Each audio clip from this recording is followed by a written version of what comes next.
consistency. Once determined to reach the pinnacle, he never looked back. Currently working as a partner, Harlalka and Company, former regional commercial manager, PepsiCo India Holdings. Sir has also been awarded EMENA Control Award in 2018, PepsiCo Star Award in the year 2014, Game Changer Award by the central government. He has also worked as a secretary at Eastern India Chartered Accounting Student Association and has been a founding secretary at a Rotaract Club, South Kolkata. Sir, it's an absolute honor to have you here with us. Our students are very fortunate and eager to listen to you. Thank you, sir. Over to you. Sir, can we listen from you? Vipul, sir. Thank you, Rimsha ji. You are so very kind. Thank you so much for the introduction. And It's before we, yeah, and before we begin, I would like to extend my heartfelt gratitude and thank you to Arun sir for having me as a part of the faculty today, and all these students and parents who are available with us, who have put in their time to be a part of this event and also maybe contribute in their own way. Pradeep ji, thank you so much for having me here. And if I have Arun sir's permission, I would like to start with the deliberations.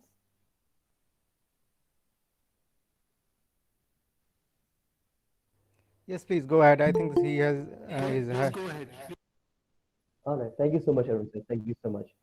Um, Kids, parents, faculty members, good afternoon once again. As Rimsha ji mentioned that I am a chartered accountant by profession, and I am a graduate in BCom Honors from St. Xavier's College, Calcutta. My entire schooling has been from Guwahati, Assam, and as a part of my CA curriculum, I went to Calcutta after my schooling from Guwahati. I joined a CA firm. I was a trainee with the firm for quite some time. And in the last year of my articleship, I got an opportunity to join a company. It's called PepsiCo India Holdings Private Limited. I joined Pepsi as a trainee and gradually moved through the ranks, became the assistant manager for treasury, became the manager for sales commercial, leading the entire finance function for Maharashtra and Goa. I was working with PepsiCo until 2019 January. That is when I came back to Guwahati and I decided to start my own venture. I joined a CA firm in Guwahati, actually based out of Calcutta again, and we are 7 partners. The Guwahati office welcomed me. I joined the Guwahati office and soon became the partner at the Guwahati office, now leading the business for the northeastern part of the country.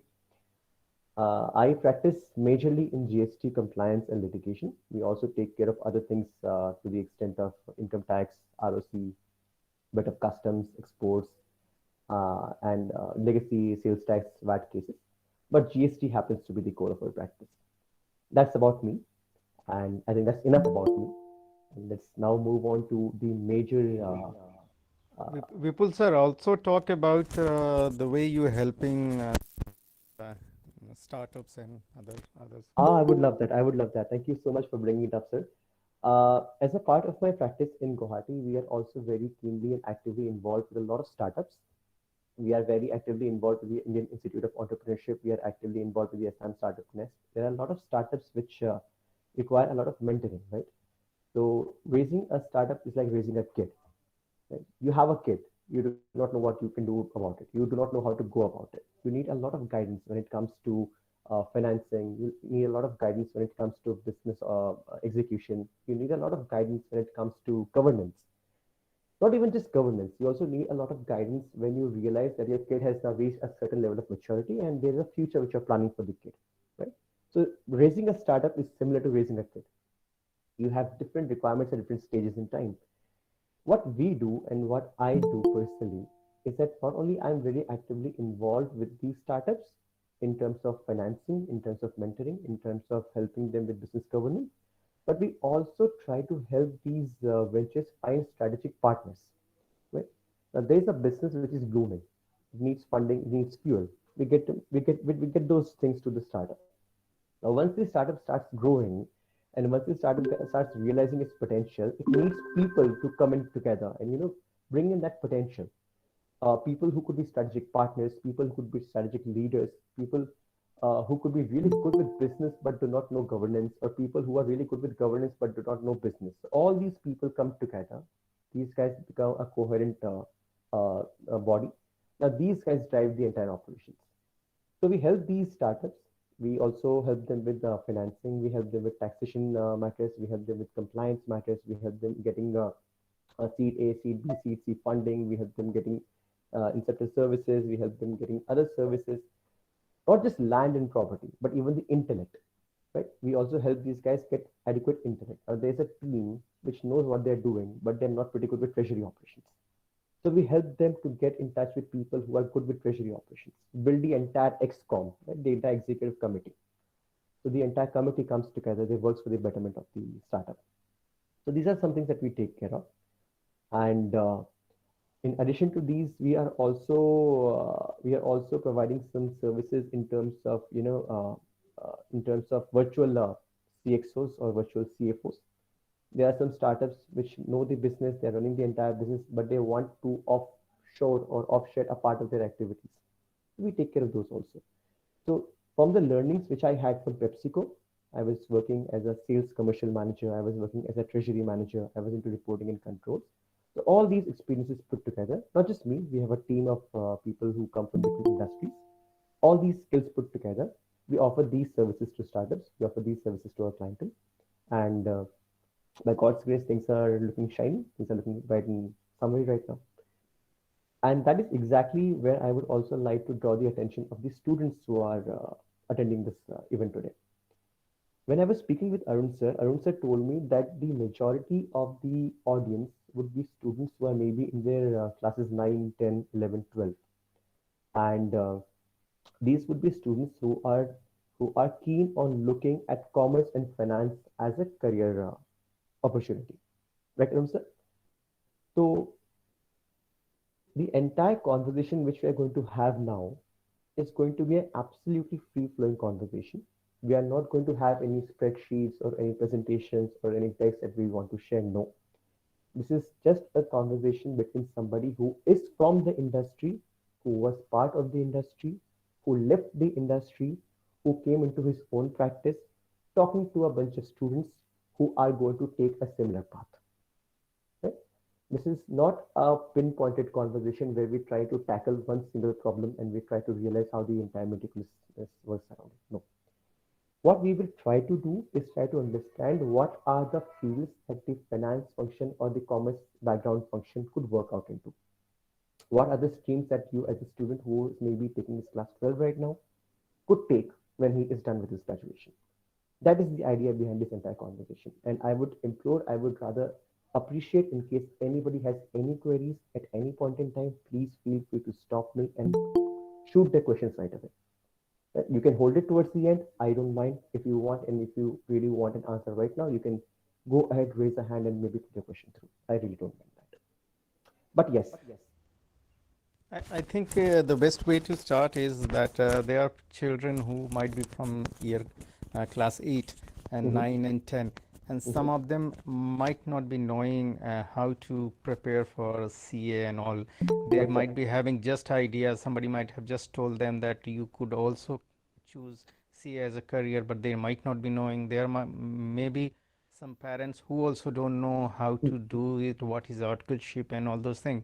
And there might be children who are in class 12, they already know, they have already taken commerce, they know. So there are a mix of children who know, and there are some who don't know.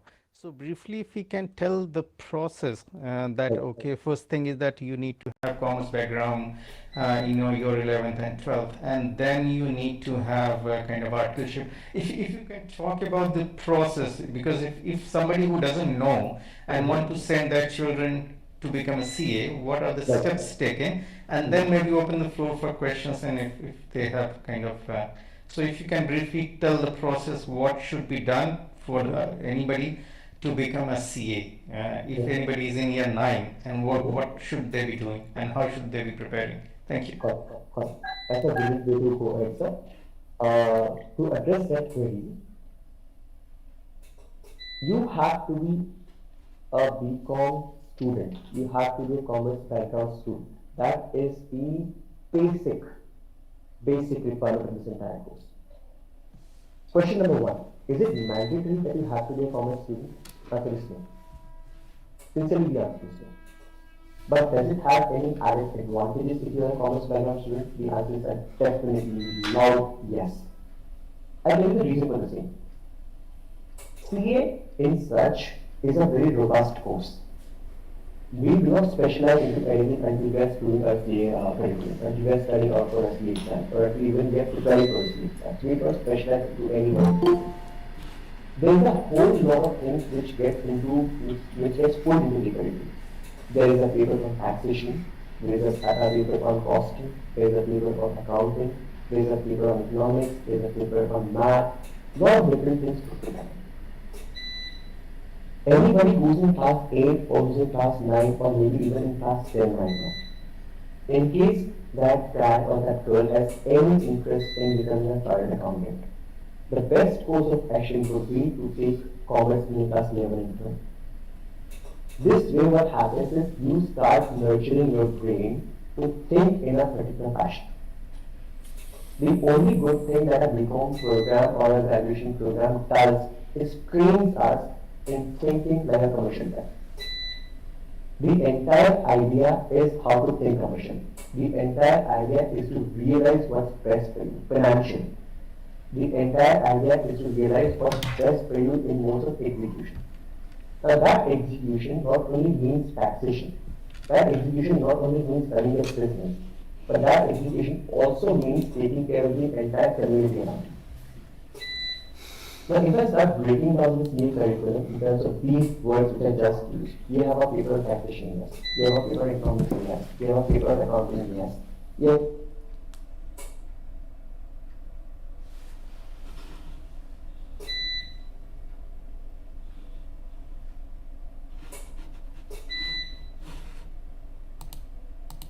Okay.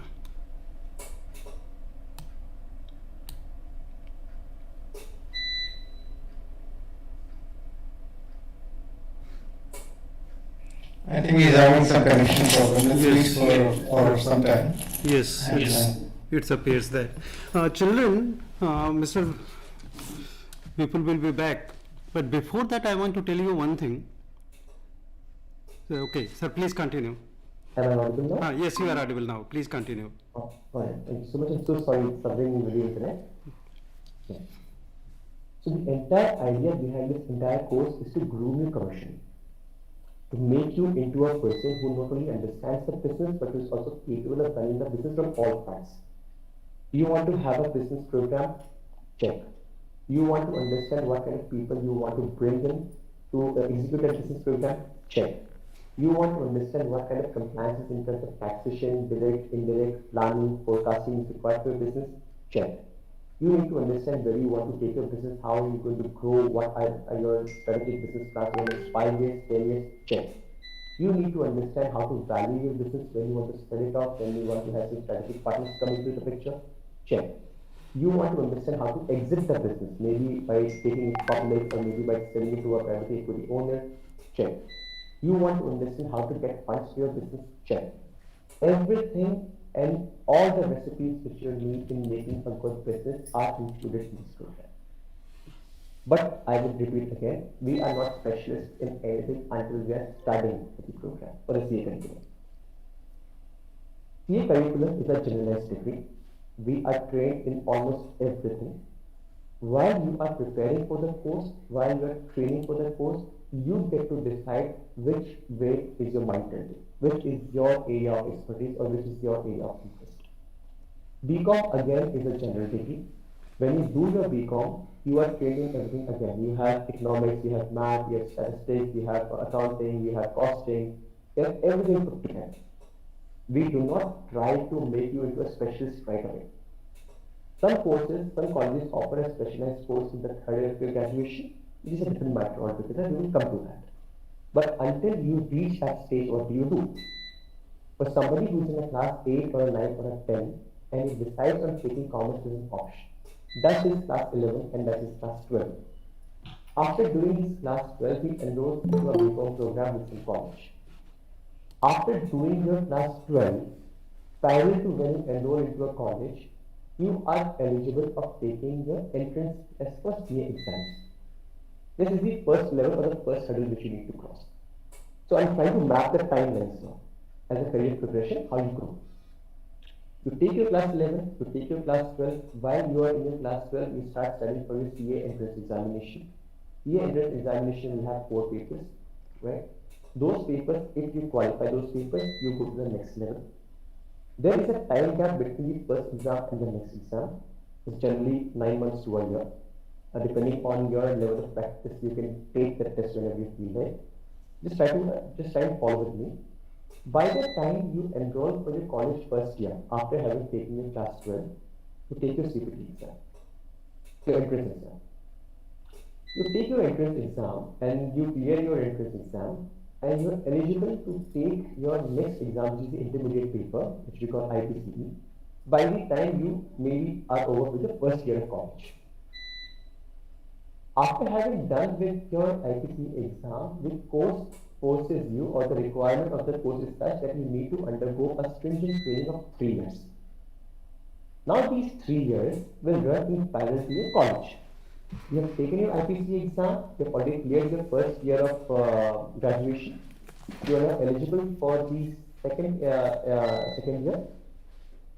Finally, you have cleared your CPT exam, IPCE exam. You are now eligible for 3 years of training. So how do you do it? Now the concern here is, whatever CA office you think or you intend on joining would have to be in a situation wherein you are employed full time as a trainee with those guys. Now those guys might have office hours, say for example 10 to 7 or maybe 11 to 8, anything of that sort. One concern which comes into play is, how do you do your college if you are employed somewhere as a trainee and the office hours, say for example 10 to 7. That is a general concern. You will not be able to miss in your college, which is absolutely not advisable. Academics come first, and whether you like it or not, and most of the parents also have this opinion, if my kid is a CA, does it really make a difference how it is well in graduation? The answer is yes, it does. Many people have this notion that in case I'm a chartered accountant, and if I'm doing my training with a decent firm, and if I'm learning great enough, does it really make a difference if I'm doing well in my graduation? This question comes because people realize that your graduation is a full-time commitment, right? Most of the colleges in our country are day colleges. Very limited colleges such as St. Xavier's or Goenka and Calcutta are morning colleges, wherein the college starts at 6 in the morning and ends by 10 in the morning again. So by the time the entire country is up and running, I'm done with my class. Now I have the entire day available to myself to go and take a training somewhere, right? So parents think this, that in case if my kid is having an articleship in a decent office, maybe he's working with a PwC or a KPMG, and if he's missing out on his college, because there has to be a trade-off somewhere, something will have to be sacrificed. You either go to college, spend your entire day there, or you go for training and spend your entire day in an office. What should I do? To this, I would like to correct the estimates or the presumptions which each and every parent has here today. That we cannot, under no situation, under no circumstance, compromise on the academy. We cannot compromise on the college education which we are getting. There are multiple reasons for it. If, for example, you do become a CA and you get great in your exams, but you were not pretty loyal with your college, you send your CV to somebody, right? And that CV comes to somebody like an Arun sir. Arun sir doesn't know anything about you. He just has a piece of paper in front of him which state a couple of achievements which you have had yet so far, maybe something on your academics, maybe something in your extracurriculars. You might be really good at some sport, you might have done something in the social services, but that is the end of it. He does not know you in person, and Arun sir gets to see such CVs in bulk every day. Thousands of CVs come to him every day for a limited set number of positions. Arun sir tries to gauge you based on your CV.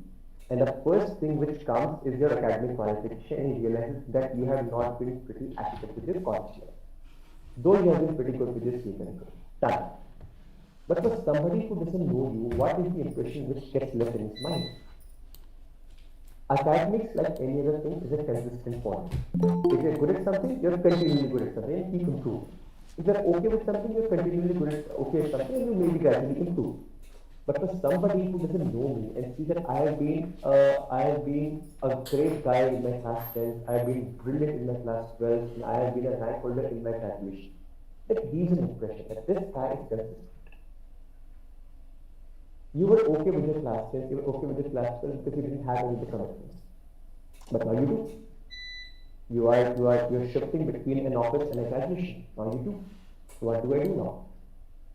In such cases, it is most advisable to find a college which gives you a morning session, which gives you a morning class, so that you are okay with your graduation, you're also okay with your training. Colleges in Delhi fail to do so. Most of the colleges in Delhi are day colleges. The entire Delhi University is a day college. We do not have any morning sessions or evening sessions in Delhi University as far as commerce is concerned. There could be an evening session for economics or some science field or some math or some OR field maybe. But since I am a graduate in commerce and I pursue CA, the most cohesive course would be a commerce course, and commerce courses are not offered in evening or day or morning sessions. It's only offered in day sessions. So a guy who is graduating from a Delhi university would be forced to do his graduation first, because these guys are very rigid about their attendance.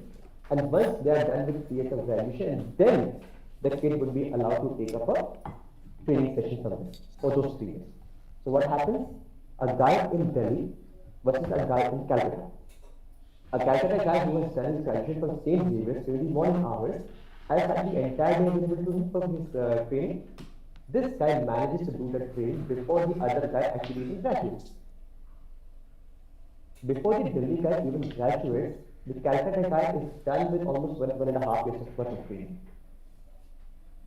Now the Delhi guy, when he graduates, he wants to take a placement somewhere. Some colleges from the entire country come and these guys swarm around a Delhi SRCC or a Hansraj or a Hindu. And these guys say, okay boss, we want to take some guys and this is the salary we are offering. Tell me what are you made of? This guy tells me I am just a graduate.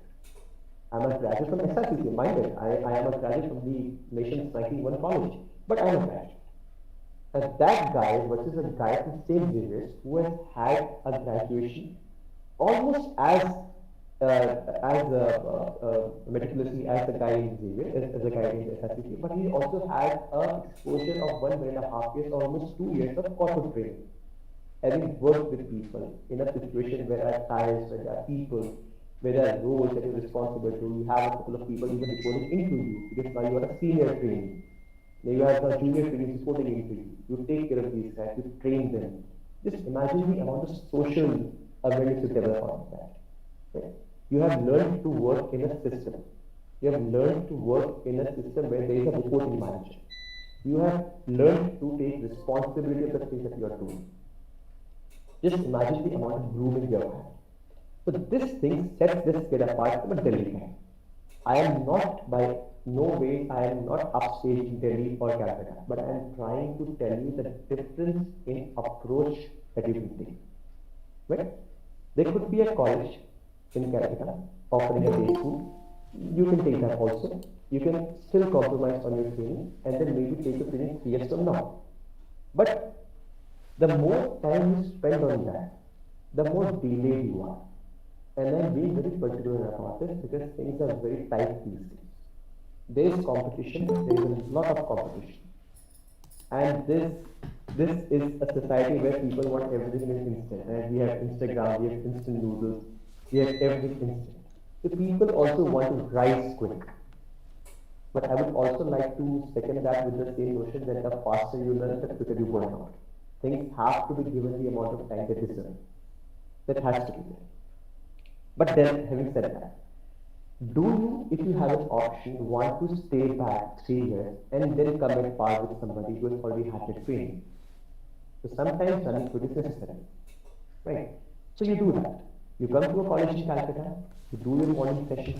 By the time you're a graduate, you're almost 2 years or 1.5 years through with your training. You complete your training with a CA firm. Now this CA firm is responsible for training you into compliances, into litigation, into reporting, as far as income tax is concerned, or GST is concerned, or maybe ITR is concerned, whatever is the core of that particular firm. Here is when I was telling you that 5 years still running the entire curriculum, we are not specializing in anything. So the curriculum in itself does not specialize you. The training does. If you are training with a CFM like mine, who is expert, who has this major business in GST litigation and compliance, by default you learn GST. We have a dedicated test for export and customs. We have a dedicated test for income tax. But the quantum of work in those two fields are slightly limited. The majority of my business is running on GST, and that's the majority of my client. There could be an Arun sir somewhere sitting out of an office maybe in Delhi who is doing great work in income tax. You by whatever virtue happen to join Arun sir as a trainee. So Arun sir will groom you majorly into income tax. Yes, there will be some exposure to GST, some ROC companies that and every other thing, but the majority exposure will come in income tax. So how does a kid get to know where does he want to grow? In situations like these, what we try to do is we join a firm wherein there are multiple partners, different types of partners dealing in different types of things. This is an homework which we do before we start our training. Okay? This is something that we cannot do after we have started. After we have committed something to somebody, we do not want to take it back. Even the institute does not allow us to keep switching firms that frequently. There are rules and regulations around. Obviously, you can switch your firms, but there are rules and regulations around it. And just imagine the amount of time to switch your functions, the amount of time you need to rebuild that trust and confidence, the amount of learning and relearning that you need to do. If I've already spent a decent amount of time in GST, then if I'm liking it, I would like to grow it. If I have started with GST, I don't get the flavor of it, I want to move to a different field altogether, obviously, you can try doing that. But the only thing which I'm trying to tell you is, be consistent about your efforts. Be religious about your efforts. Right? We want everything too quick. We want to graduate too quick. We want to become a CA too quick. We want to start earning too quick. We want those, SMSs at the end of the month saying that your account is duplicated by this much of amount. That happens too quick. We lose the entire side in that entire episode. There's a huge mountain, and we see the mountain top, and we imagine this scenery would be so brilliant in the mountain. But we forget the fact that we had to tread the entire mountain. It's a process. So go through this process. This training, which is a 3-year training, also allows you to go for an industrial training in the last year of your architecture. So after having trained for 2 years with a firm like mine, you get a chance that in case you want, you leave my firm and you go and join some industry. I, for example, had an opportunity to go and join PepsiCo. In the last year of my architecture, my principal was very kind. They allowed me to go ahead without any objections whatsoever. I joined PepsiCo as a trainee. I started working in PepsiCo as a trainee in the reporting and controls function. I was responsible, that role was responsible for India reporting, for US reporting, Indian accounting policies, US GAAP, US accounting policies, US tax packages, internal audit, statutory audit, and a bit of closing activities here and there. I got a chance to work with an institute wherein people from top tier management colleges, people who were industry veterans, but all around. Right? I was a very, very young person in the entire system. I had just joined, but there were people with 40 years of experience who have been CFOs of different companies. They have worked with different startups, they have worked with banks, consulting firms, consulting agencies, and they have all ultimately, come together and who are now leading the leadership of PepsiCo. The amount of learning you get when you see people of that stature. You are in a CA firm, you're doing great work. You've been in that CA firm for 2 years. You want to grow into a CA, want to have an independent practice, and all of these design is just an absolute ornamental, maybe extension. You continue with them, there's nothing wrong about it. But in case if you want to move up to an industry, you want to work with an HUL or a Nestle or a Pepsi or a Coke, maybe you plan on becoming or you intend on becoming the CFO CEO of an enterprise, then you also want to understand how the business works. Right? There is somebody running a business who comes to you for some support and compliance, you give him that support. While developing that support, you also develop an understanding of how the business works.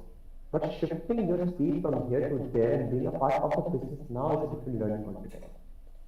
So what I got to do is, after having worked in a CA firm for almost 2 years, dealing with clients who were not only from, who were from electronics, who were from trading, some in automobile parts, some were in manufacturing, some were in petrochemicals. We had some clients who were banks, we had some clients who were NBFCs, we had some ICAR agencies. There were a lot of different kind of people coming together. These were the kind of clientele I was working with. From here, I moved to one single company. After having dealt with 10 types of industries and maybe 20 types of clients, I now move into one industry, one client. Pepsi is one single entity for me. But while in Pepsi, I got a chance to look at different avenues. I saw reporting, as I told you, I saw controlling, I saw tax packages, internal audit, statutory audit. I then moved into treasury, which happened later. I will come to that. I trained with PepsiCo for almost 1.5 years. I took a break. I came back to my hometown. I took my CA final exams. After having taken my CA final exams, I was invited to come back and join PepsiCo. Until my results came out, I was in a contractual position. But the day my results came out, I was lucky enough that the leadership considered me to be capable enough to join these guys in the professional capacity. I was offered a role. I got inducted as the assistant manager treasury in PepsiCo. Now, this role was a role which is quite different from reporting and control. This was majorly looking at treasury, cash flows, funding, projections. There was also an element of corporate risk. There was an element of exports, right? This role I did for almost 2 years. I then moved into becoming the sales commercial manager for Maharashtra Co. And this was again a different role altogether. From being a specialized treasury guy, I am now into sales and finance. I'm now handling the commercials behind sales. I'm handling warehouses. I'm handling distributors. I'm handling their margins, their discounts, commissions, right? I'm handling people who are on the street, going to the retail outlets, getting the orders, bringing it back to the company, punching those sales orders. A logistics team which is developing those sales orders into consignments, boxes, packing them, getting a vehicle stuff with those items, having a person go and deliver those items, right? Having a different set of people getting those payments back into the system, accounting for the entire payment. Having a different set of system who are handling distributors, who are calculating their margins, they having also calculating the shadow P&Ls. What is the kind of business these guys are running? Then there are aspects of damages coming back into the company, how to deal with those damages. So this is a sales facing role, this is a customer facing role, it's a lot of GST implication. We have GST officers facing us for something. We have the interface guys facing us for something. We have the statutory audits facing us for something. We have corporate governance. We have internal audits. So just imagine the kind of thing which got in one single box and got offered to you. You was not taking it. Right? You do a role like that and you slowly, gradually grow to the ranks. You do a commercial role, then slowly, gradually become the commercial head of a particular company. Then you slowly, gradually become the CFO of a company. Then you slowly, gradually become the CEO of a company. Right? This is how you grow to be a manager. In my case, I grew as a trainee, worked for a couple of years, became the manager for the entire state of Maharashtra and Goa, and I left. I came back to Guwahati, took a risk of trying something new altogether. Now, where do you think that entire strength of trying something new came from? Everybody loves that paycheck coming in, right? Everybody loves that SMS, that ping ringing in your phone by the end of the month. Where do you think that strength came from? Did that strength come from working in one single place with one type of people, working with one single type of client? No. That strength came from the fact that I have been trying to be very consistent with what I have been trying to do all my life. Rimsha ma'am spoke about my academics. I was fairly decent. I was fairly consistent. I took that consistency rather than improve on that consistency when I joined PepsiCo as a trainee. I rather improved that consistency when I joined PepsiCo as a full-time employee. I was in an individual contributory role until graduation. I was my own boss. I had a boss, definitely. I had somebody reporting, I was reporting to. But my role was limited. That was, this is what you take care of, and this is what you will take care of independently. There will be no other support system around you. You will be responsible for treasury operations, so you will be responsible for treasury operations. If you are doing cash flow forecasting, you will be doing cash flow forecasting. If you're getting enough time to fund your salaries, you will be maintaining those relations. It was individual contributory. I didn't have a team reporting. I was graduated into a guy who had a team of 360 to report to me. Now, when you take a role of tax audit, you become responsible. You become responsible not only for your job, but also for the jobs of the people who are reporting to you. These guys have been here as civil committee. You become a problem solver. You become a guy who is now a troubleshooting agent. People will come to you with everything. Because आज श्री माना से बचा है वो. That's the view of life. Boss, आज कहीं truck वाला है. Now I am a serious people and a commercial guy, right? I have a vehicle like to distribute. Now that vehicle is an accident. What do you do now? Your entire logistics is structured. Now that consignment will not reach the warehouse. That warehouse will not be able to supply to the distributor. That distributor will not be able to supply to the market. Now that market will not be able to cater to a balance of the Vipul Jain is selling the cell is waiting for it. The entire supply chain is I get calls of people in the night because hours looking. So what do? You get a call at 2 in the morning because we are in a situation closing hoping and the bus final but it's not match. Absolute identity it's a problem.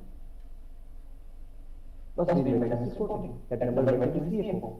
He's after investigating the reporting compliance issue.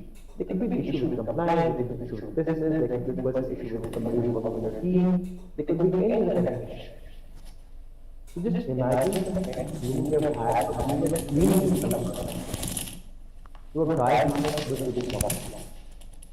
All of this training came to me as virtue of one course which I followed very dedicated, which was the CPM. And I believe the entire idea of this conversation that we are having today is trying to understand the requirement of the students who are either keen on joining the CA as a curriculum or who are already in progress, who have already taken the commerce as a background, and who now want to grow into something bigger. Now, this is the only option you have. Pass this one. Yeah, again, it's a generality. You train, you develop your own expertise, and you grow into something else. Robotic process automation, right? Machine learning, AI, blockchain. I'm sure you have heard all these things. Question is, are these names just a Microsoft gimmick? Are people trying to scare us fancy terms? Or are these really what the future is? This is what really the future is. If I tell you that boss, you are an accounting expert, but we would develop tools which would capture transactions through the entire accounting, through the entire reporting, maybe even 5 or 10 on your behalf. Do you feel certain that your role is at risk? Do you feel certain that boss, maybe a year from now I will not be needed? Do you feel certain that I have worked so hard for this thing? I finally achieved something and I'm growing in a steady pace, but I don't think my goal has any longevity in life. It might be sad. People are running for restructured organizations. If roles get automated, if roles get automized, do I really need a team of 6 people to do something? Can just a team of 2 people do it? Do I need to score the dice? This threat comes, right? It feels scared, right? This scares you. This scare is absolutely real, but what is not real is the fact that you will lose your job. Yes, somebody or something will take a part of your job, but somebody or something needs to train that something to take a part of your job. Right? If I am good with reporting and controls, and if somebody is developing tools to automate this process, who do you think feeds the business from? There are expert information systems, we call them EIs. Just like MIS, we have something called EIs. EIS is like a repository of all the information, all the knowledge which my predecessors have had so far. All these things are put together somewhere. Then there are some programs developed which try to understand these historical sets of data. These things now try to predict what will happen in the future depending what the market situations are right now. Who do you think does the program? There could be a coder who could develop a line of code and say, well, this will happen if this happens. But only a commerce or a finance or a guy with somebody of your expertise will come and actually feed information into that. If you don't know what's happening, how do you predict what's going to happen? And you're the guy who knows what's happening. So despite the fact that scare is real, but it's also true that the nature of the role changes. The role doesn't go on. Vipul sir, sorry to interrupt you. Let's invite some questions because I'm sure they might be having a lot of questions and we have limited time. So let's tackle some of those, and maybe if children are interested, then we can have another session at some point if some are really interested to go in detail. Then maybe, but at this time, let's tackle some questions if they have. Sure, sir. Yeah, thank you.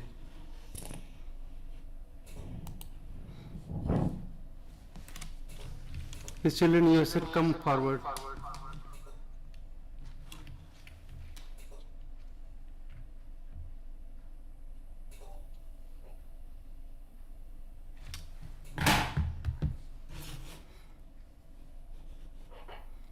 Hello. Before children ask, Jatin, you want to ask a question? Please ask Jatin. Sir, basically, what is your main profession?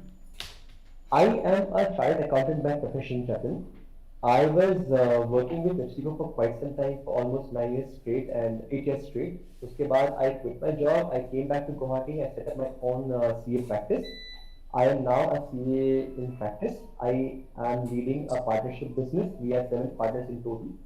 We have somebody sitting out of Calcutta, somebody out of Bangalore, somebody out of Kanpur, Patna, Delhi. I am myself sitting out of Guwahati. It's a CA firm. And as you also would like to know, or maybe it gives you any sense of trust or commitment. Yes, sir. Sir, but why you choose this stream, sir? For what reasons you have choose to become a CA? Listen, I have been a guy who has always nurtured his business acumen. I was somebody who would always love to plan. Right. The reason why I was comfortable with this profession is very sincere. I was always good with numbers. I could make sense of numbers even when I was still under my an undergrad, when I was still graduating from college. We had some limited access to some data which would come in from a different sort of industry, some projects that we had to work on. Even when I was interning with my CA firm in Calcutta, the financials which would come my way, they were things which I could really see and pick. Right. There's something wrong with the budget provision here. I mean, there's something wrong with this provision. I don't know what else, but there's something wrong. Right? You go into detail, you start realizing, oh yes, there's a double provisioning, there's something wrong. Right? That acumen was always there. It really helped me pick this field. I loved taxation. I quit my job and got back into GST. I had to study for 2 years straight to be able to get back into this. Yes, sir. I was academically inclined, I loved taxation, and that's the reason I am sitting here today. Otherwise, there was no reason for me to quit my really well-paying job and having sacrificed that, come back to Guwahati from Mumbai. There's a lot of math happening, right? I quit Mumbai, I came back to Guwahati. People otherwise do it the other way around. They would maybe leave Guwahati and go back to Mumbai or Delhi. Yes. I was in Delhi, I moved to Mumbai, I came back to Guwahati because I realized that the quality of work which is being done in a tier 2, tier 3 city is maybe not up to the mark. And if with my expertise I can make a difference, let's try to make a difference. And let's go back to the state or the city or the country or the place which has given you all I have today. Let's try to give it back. That was the reason. So I came back. Sir, my last question is this, sir. As a commerce student, what we should prefer first, to increment of job or catch a one best job? Jatin, jobs will follow, and I'm being very sincere about it. Yes, sir. COVID times or no COVID times, put it however which way you want it. Jobs are limited, yes. Companies are being shut down, roles are being scrapped, those are being merged, right? जो job पहले 2 लोग करते थे अब तो एक बंदा कर रहा है. There have been pay package and haircuts. A lot of things have happened, and you are hearing this every day. I'm not trying to scare you. The question is, there is always good work available for good people. Right? And at your career, at your level right now, as you being a student, your job is to study. Right? Yes. Your job is to be really good at what you do, at whatever level you are. If you're in class 10 right now, be good with your class 10. If you're in class 12, be good with your class 12. If you're in a job, be good with your job. Be religious about it. And be honest about it. What happens when you try to take a job? You take a job today. You work really hard. Right? You realize that this job is not as well paying as any other job in any other company, in any other part of the country. You feel disheartened. You say, because either the company gives me a promotion or I take my own self-promotion. I quit the job, I go somewhere else, maybe take a hike of 12% and take a job there.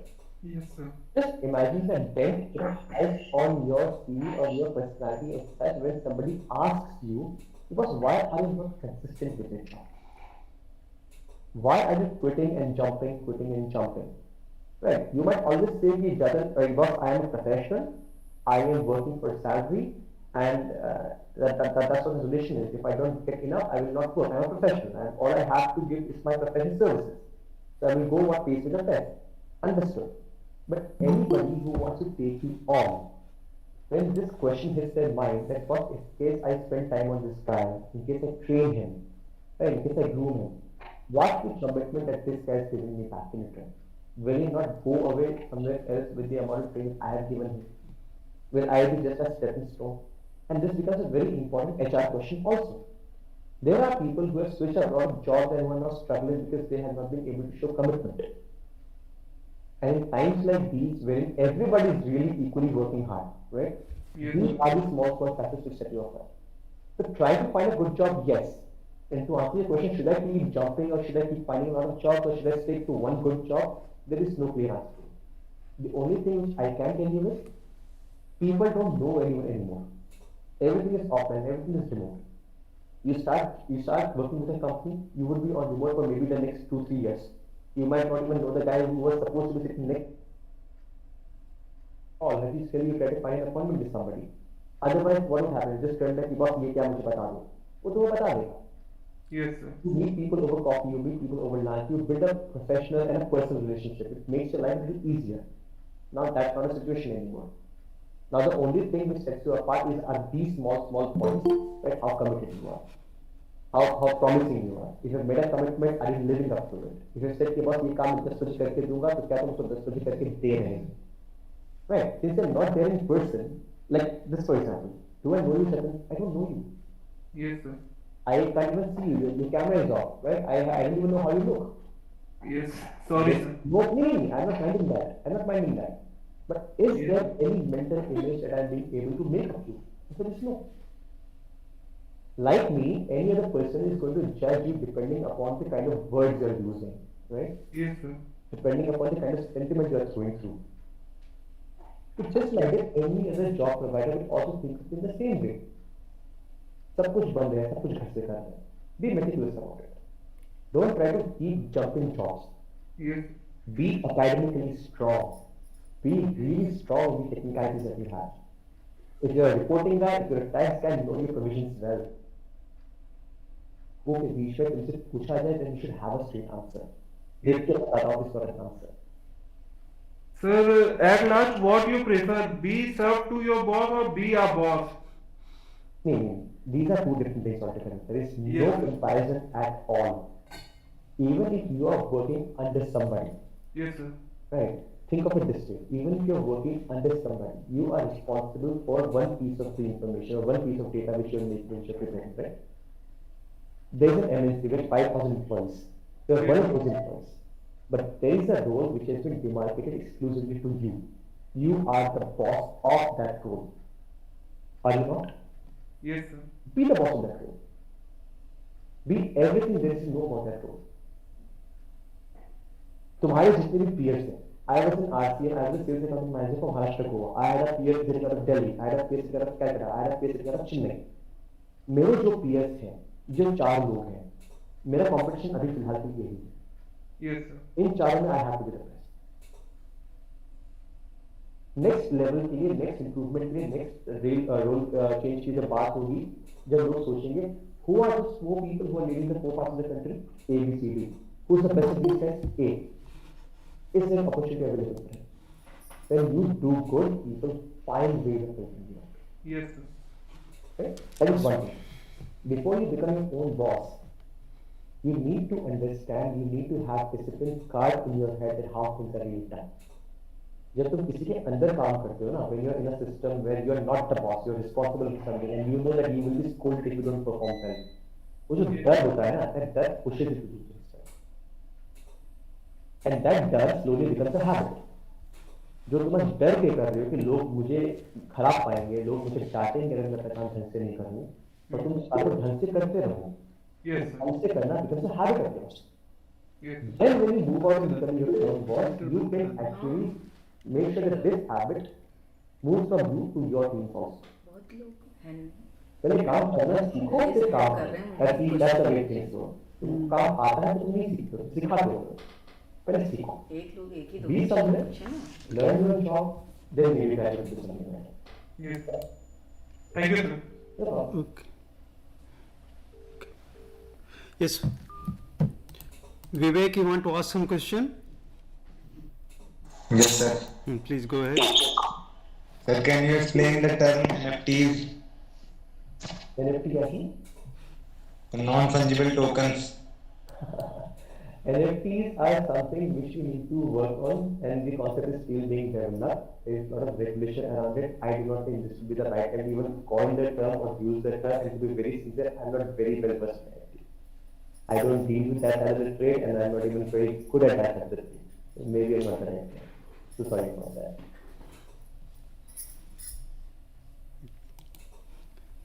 Okay. Next, Okay. Parth Purohit and Harshvardhan. Please ask one by one. Yes, sir. Hmm. Sir, after doing BCom, sir, should we do masters in India and search for a job in foreign countries, or should we do a master in foreign countries and search job over there only? See, after doing your graduation or doing an undergrad program or graduation program from India, you always have a chance of moving out of the country and looking for a job, looking for education, for academics, wherever you want to go. One mathematically correct way of doing it is that in case if you want to go outside of India, right, for a similar program which would have been offered in India, there is a huge cost difference, right? And what happens when you bear that cost, it is always advisable to make sure that you recover that cost and then maybe come back to it. Okay, sir. I am saying this completely out of a commercial understanding. Right? A person of your caliber, if you can go to a great Ivy League college, do go. But imagine the amount of money you would put in that particular 2 years or 3 years program. The best thing would be take that program, find a part-time job. In fact, all these Ivy colleges offer part-time jobs also. Find a part-time job, pay for your education, earn there for some time, bring that money back into India, and then maybe find a job somewhere. Okay.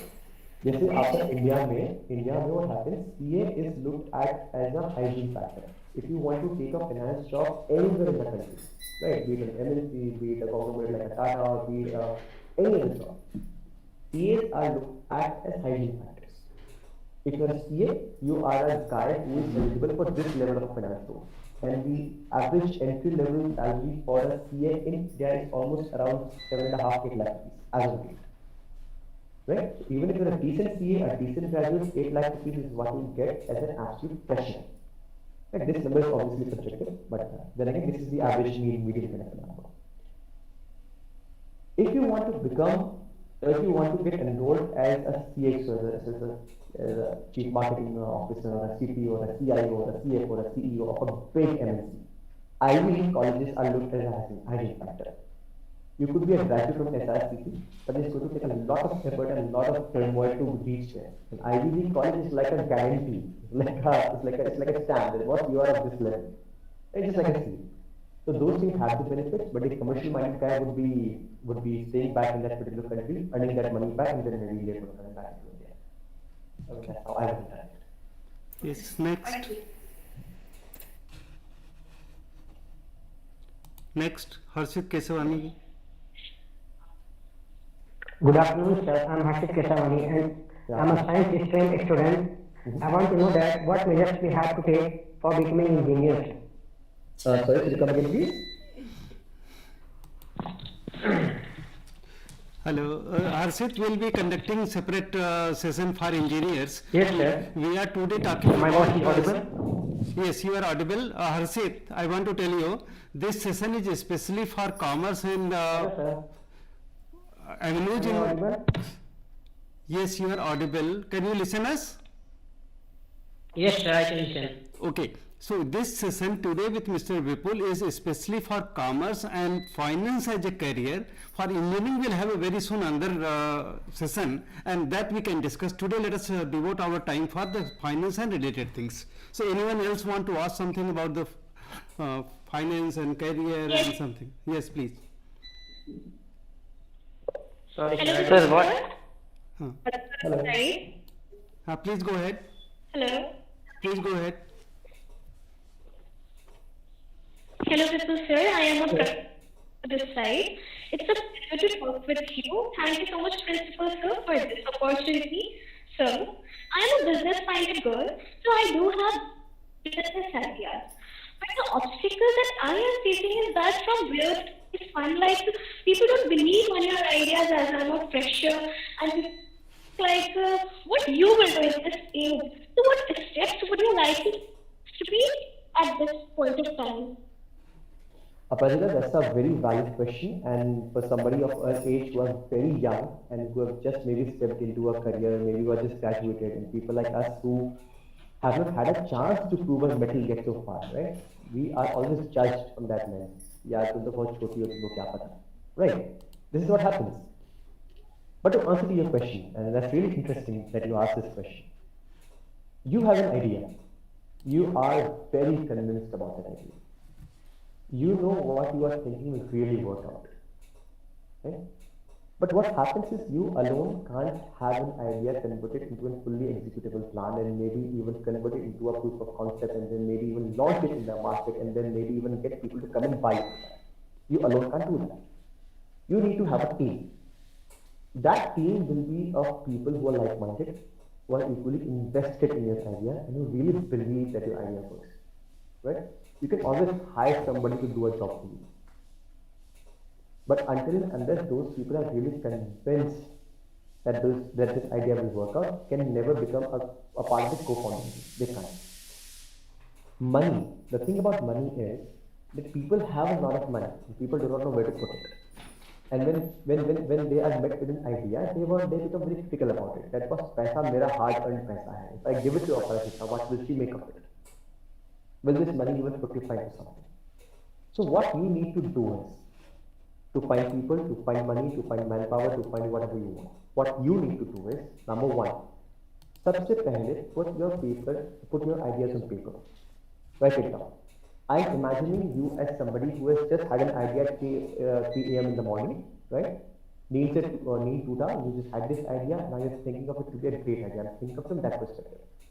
Write that idea down. Be your own worst critic. Right? Try to shred your idea apart. Try not to find ways of how it will work. Try to first find ways of why it will not work. I am talking to you about a reverse psychology, and this is not something which anybody as a business person would do. Because you love your idea. But what you need to do is tear it apart. When you go and present your idea to somebody, what's the first thing they will do? They will try to find loopholes in your plan. They will try to find why your idea will not work. Because I am going to give you money for that idea, right? They will first find out why your idea will not work. You do that first. You find out what is wrong with your idea. You try plugging those holes. You try finding solutions for those problems. Try to build your idea into a more concrete plan, not an idea on paper. This is a plan. How will this plan work? I will do this, then this will happen, then I will give this to this person, then that person will make this of it, and this is how the market will run. You have to have an entire flowchart, right? Once you have started beating your own idea down, you will actually start realizing what were the mistakes in your ideas. You will start correcting those ideas, and those ideas will start becoming better and stronger. Once you have a concrete enough idea, the first thing which you need to do is build a prototype. You do not need to launch your entire idea in one go to the entire country, the entire world. No. Hello. One small segment of your idea into one small sellable unit.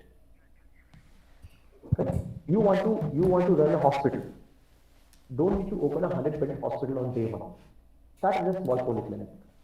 Start with a small dispensary. Get to know a taste in the market, because everything looks good in your mind.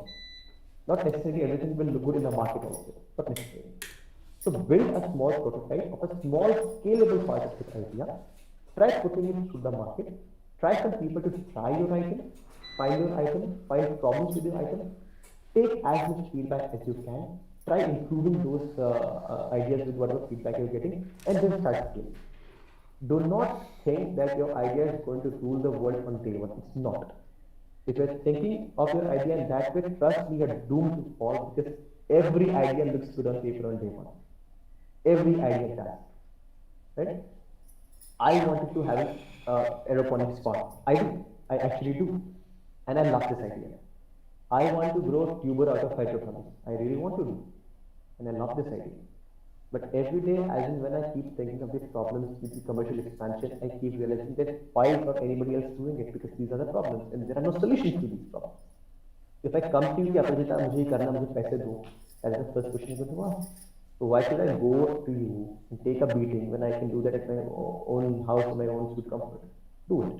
छोटा idea लो, बड़ा idea लो, जो लेना लो, beat it down, break a small scalable part of it, try running it to the market, have a proof of concept that yes, see this works. This basic thing works, and now I'm going to accentuate it with feature 1, feature 2, feature 3, feature 4. Right?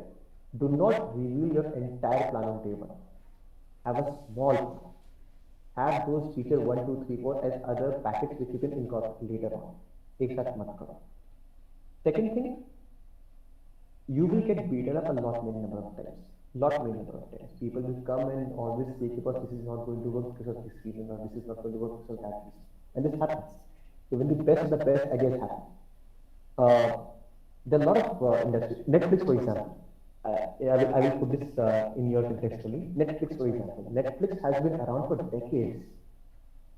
Aparajita, do you watch any shows on Netflix at all? No, sir. You don't. I do.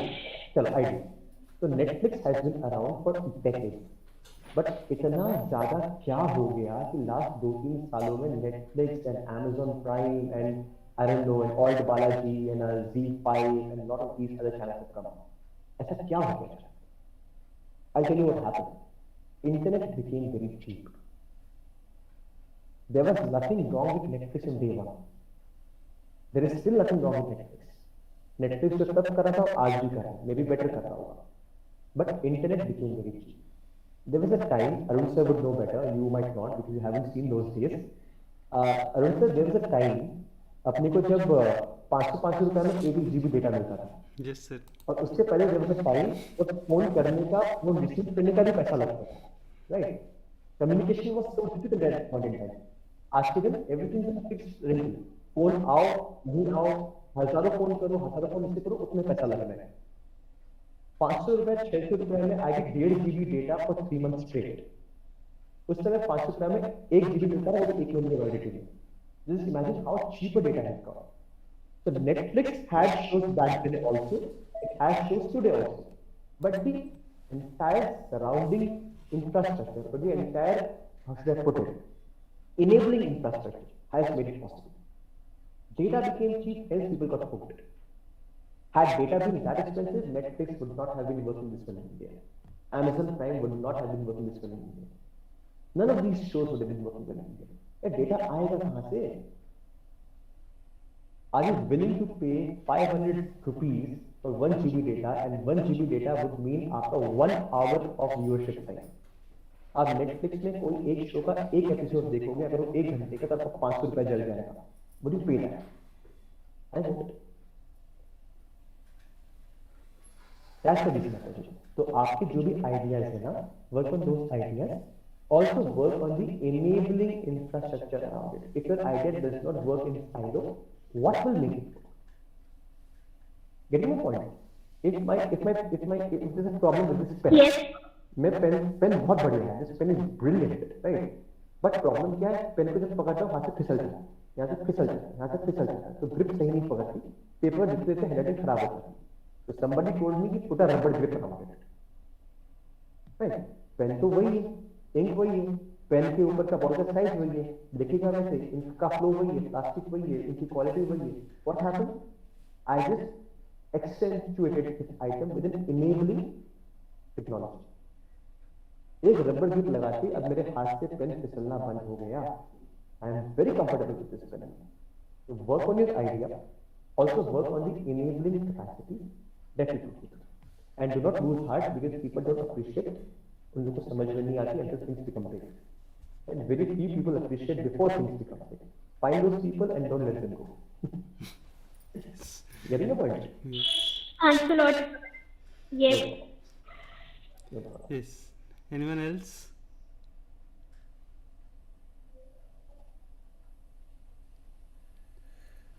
One thing I wanted to ask, like for anybody to become CA, chartered accountant, how important is economics, mathematics, and statistics? And All what right. is essential? I mean, can you live without mathematics? Can you live without So statistics? if I can answer your question in two parts. Number one, you just want to clear your exams, and that is not the right way of doing it. But I will still reply in that fashion. Disclaimer: not the right way of doing it.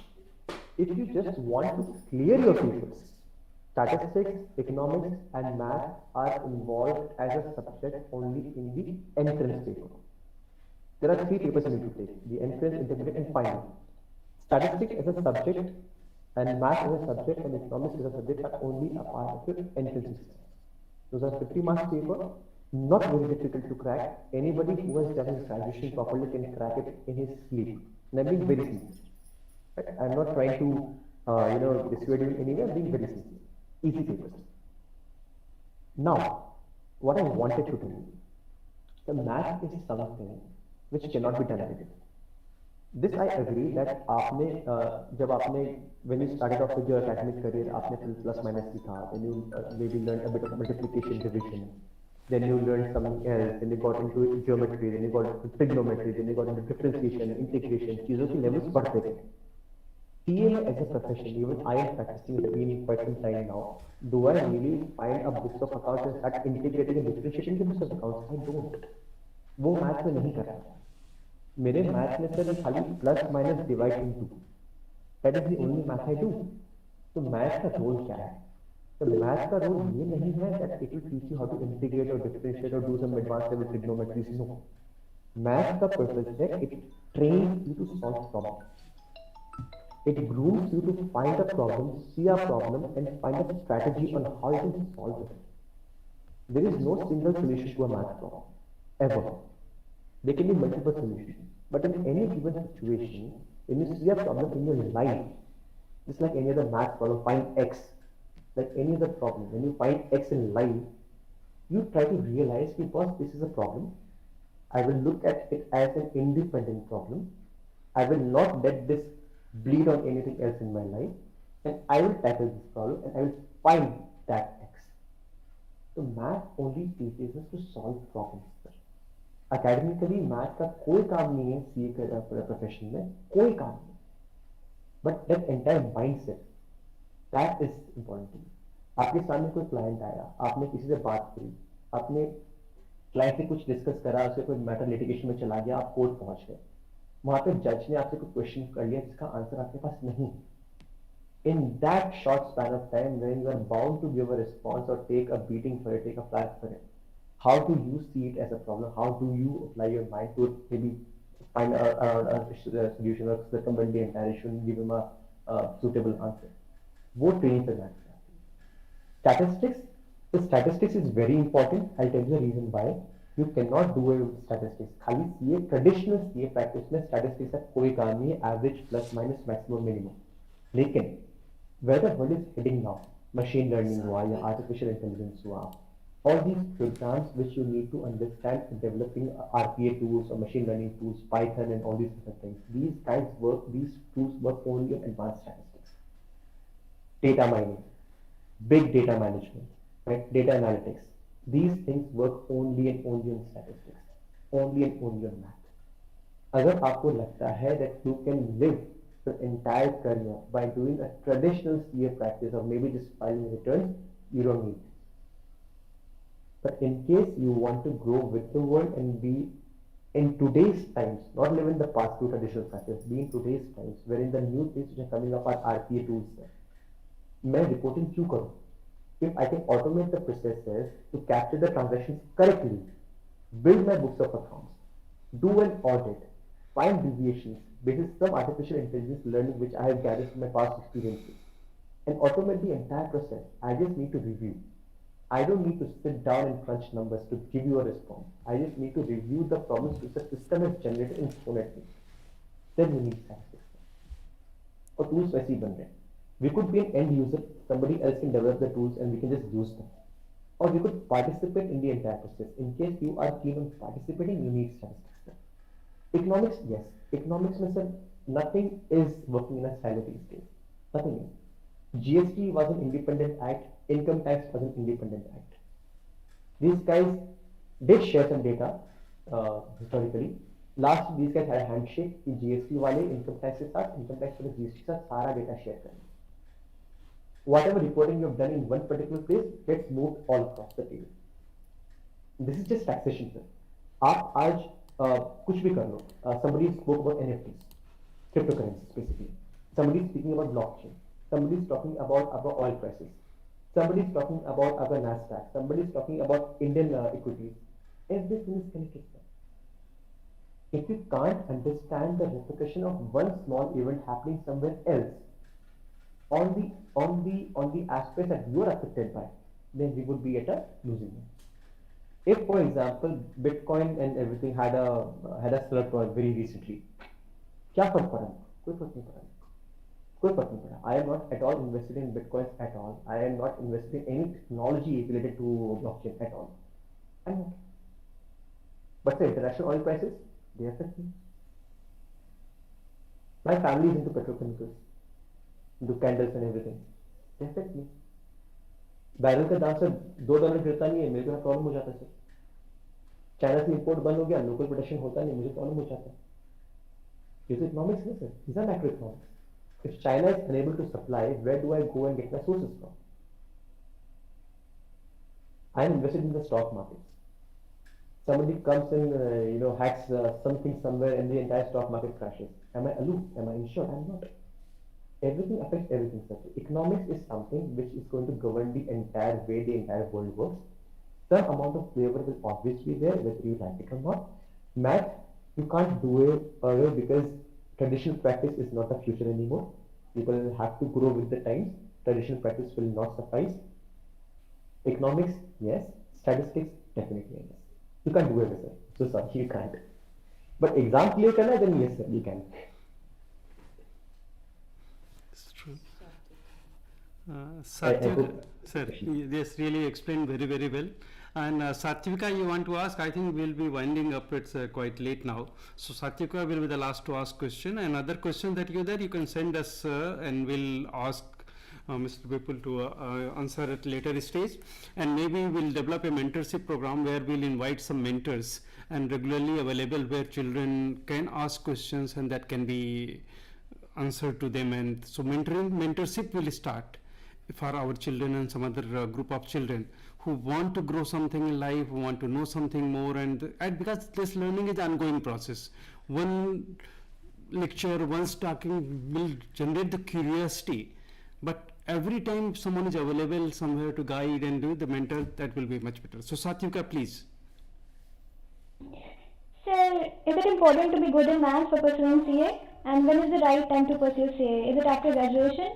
When is the right time to pursue CA? Yes, sir. As I just told KP sir, math is an integral part of the growing up. Be it CA or any other profession or any other course or even life, right? Math is an important part because it teaches you how to solve, how to even look at problems. Solving problems is one thing. Your entire attitude towards perceiving a problem is another. Math is a very philosophical subject. Math is just a number crunching. Math is a very philosophical subject. It teaches you a lot of things beyond just integrating and differentiating. Math is important, yes. And as I told sir also, if you have to exam clear करना है, then basic math, basic business math is a part of the curriculum with entrance exam, which I believe is a 50 marks paper. That is the end of it. Uske beyond, there is not much math involved. The only bits and pieces of math that will come into play will be when you will be taking your costing exams. उसमें भी simple things like those addition, addition, subtraction. Nothing beyond that. थोड़ा सा math आएगा when you're taking your strategic financial management. थोड़ा सा basic maths again. So even if you're not very good at math, from the perspective of clearing your exams, it does not make much of a dent. To answer to your second part of the question, when is it okay to pursue your child accountancy courses? That actually is a function of too many things. It's also a function of which college you're enrolled in. As Arun sir and I was discussing earlier also, कि आपने अगर कोई ऐसा college join किया which does not allow you the freedom of taking your articleship during the day, your entire career plan gets stripped back a couple of years. I, for example, was graduating from St. College. I could actually finish my college by 9:50 in the morning, get some breakfast, and run off to my office. So before 10:30, I would be reporting into my office. Had I been in Delhi, 10:30 तो college शुरू होता है, right? 10:30 तो college शुरू होता है, कुछ 3-4 बजे खत्म होता होगा. तो 4 बजे कॉलेज खत्म करके आप कहीं काम करने जाओगे तो वहाँ काम करोगे. So that becomes a problem, right? That is a function of the choice of college also. रही बात कि when is it okay to start your CA course? There is no such timeline to start your CA course, not at all. ऐसा कुछ नहीं है. The only thing is you have to be class 12 appeared or passed to be taking your CPT exam. There are some guidelines around when you can take your exam. So there is some minimum setup already set. इसके पहले तक कर ही नहीं पाओ, right? बाद में कब कर सकते हो ऐसी कोई बात नहीं. I have a very dear friend of mine. She is married and she has 4 kids, and the eldest kid is I think 17 or 18 years of age, and she has just cleared her CA final exams and she is doing really well. I have some friends who have 6 attempts clearly who are still not cleared, but again they have not yet given up. So it's not just an examination; it is also a test of the character. Easy नहीं है, difficult नहीं है, easy भी नहीं है. It takes a lot of patience. There are too many subjects to study, right? And बहुत लंबे 3-4-5 साल तक पढ़ना पड़ता है. आप 3 साल तक ट्रेनिंग करते हो, ट्रेनिंग का ट्यूशंस करते हो, ट्यूशंस का एग्जाम्स के लिए प्रिपेयर करते हो, एग्जाम्स देते हो, गॉड फॉरबिड्स क्लियर नहीं होता फिर एग्जाम देते हो, गॉड फॉरबिड्स अगेन क्लियर नहीं हुआ फिर एग्जाम देते हो. It is also a test of your mettle, it's also a test of personality. नहीं क्लियर हुआ कुछ ईजी करना था, कुछ और कर लेते. डिफिकल्ट है. जो नहीं क्लियर हुआ, did you give up? Question is did you give up? You showed perseverance, you showed your consistency, and you took your exams and you cleared. A very, very dear friend of mine, he took his CA final exams 6 times. And जब उसने अपना पहला job interview के लिए वो बैठा, the HR asked him, you appeared to your exam 6 times. कब कैसे clear किया? So he gave the entire picture. Then he was asked, why should I not hire somebody who just came before you, who cleared his exams on day 1, on the first go? I do not know what worked for this guy, but he said, because there is one thing I can prove which she can never do. And you can have his CV and my CV in your hands, but there is one thing which I can clearly prove to you. My level of commitment. Is there anything on his CV which shows the level of commitment that he has? I can frankly say no. But मेरा CV देखो, I took my exam 6 times. I spent 3 years, 4 years extra, but I cleared my exam. This I agree कि मैं academically उससे 3 साल पीछे हूँ. I agree. But can he vouch for anything which says how committed he is? Look at my CV. I can. So ऐसी कोई बात नहीं है. You can start whenever you want. It's again a function of how quick you want to get into it, how quick you want to clear it, how quick you want to start earning. Because life has different plans for us, right? So how whichever it fits into your plans.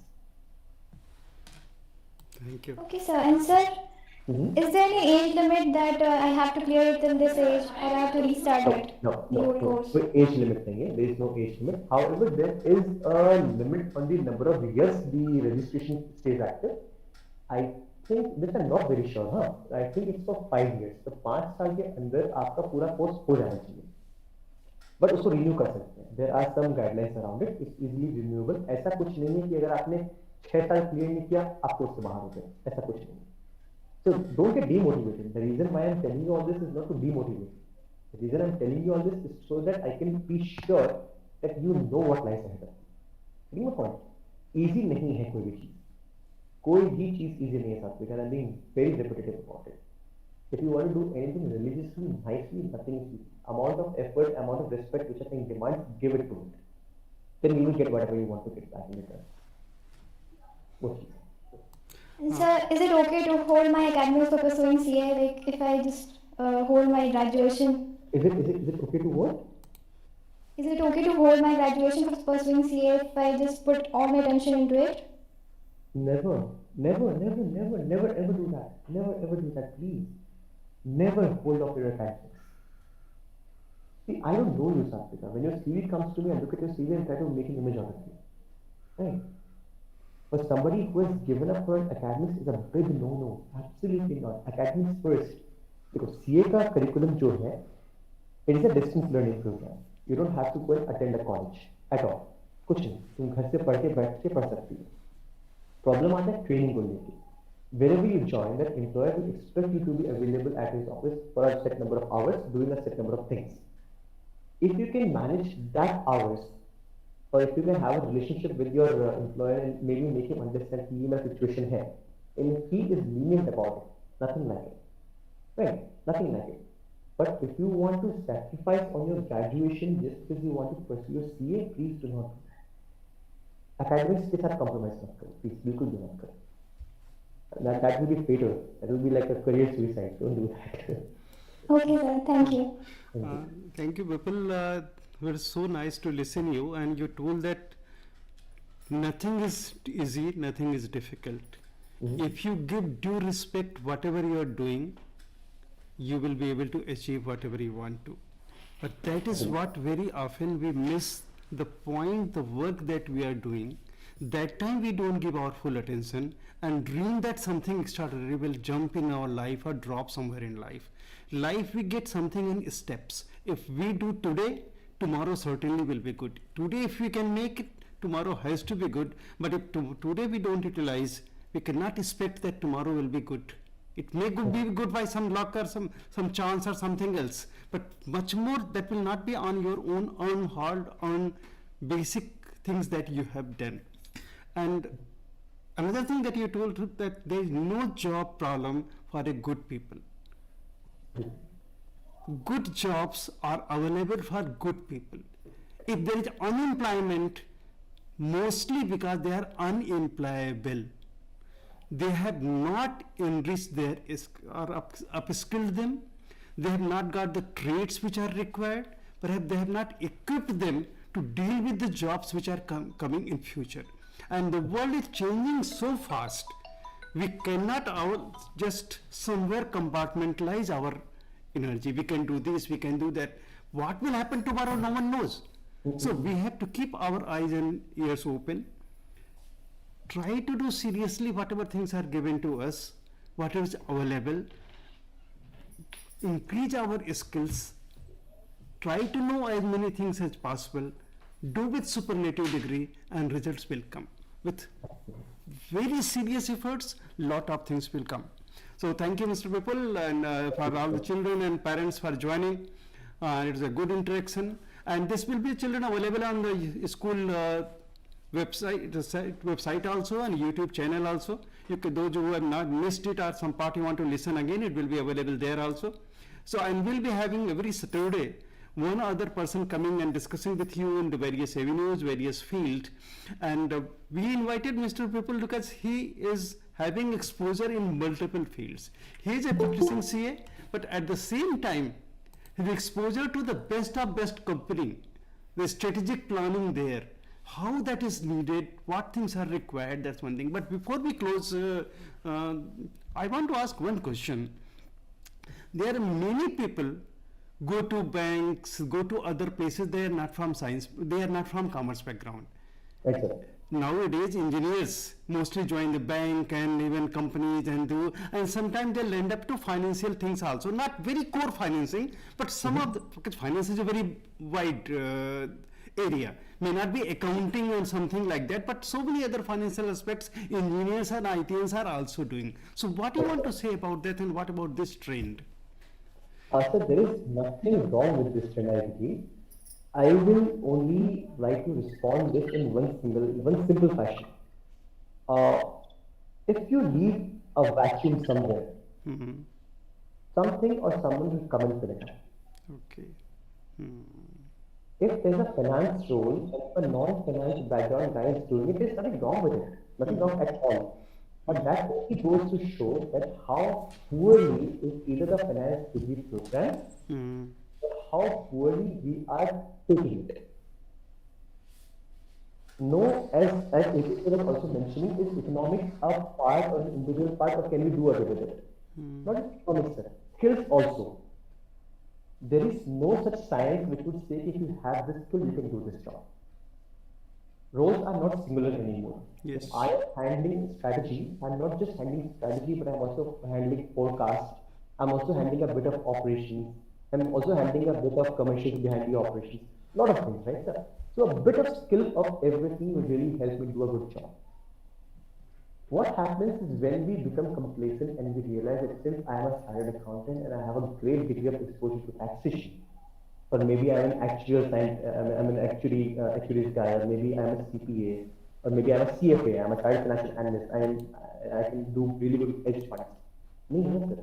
I could do really good with hedge funds, but if I do not understand the science behind how hedge funding works, or how the logics behind it, because derivatives are not just products on some underlying asset. Derivative trading, for example, to quote your example, why engineers are getting into banks and why engineers are getting into financial institutions.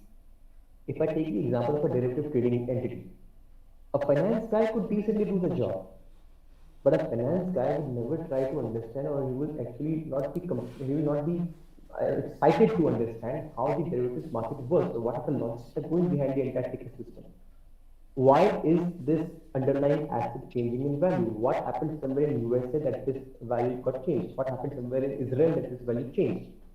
What happened in the bilateral relations between India and Tokyo and Japan that this thing changed? Right. Somebody who is tracking these changes would be in a better situation to tell you about this, talk to you about this. That's true. That's If true. I leave that vacuum, and if I don't upskill myself, somebody who has a decent amount of energy will come and take my place.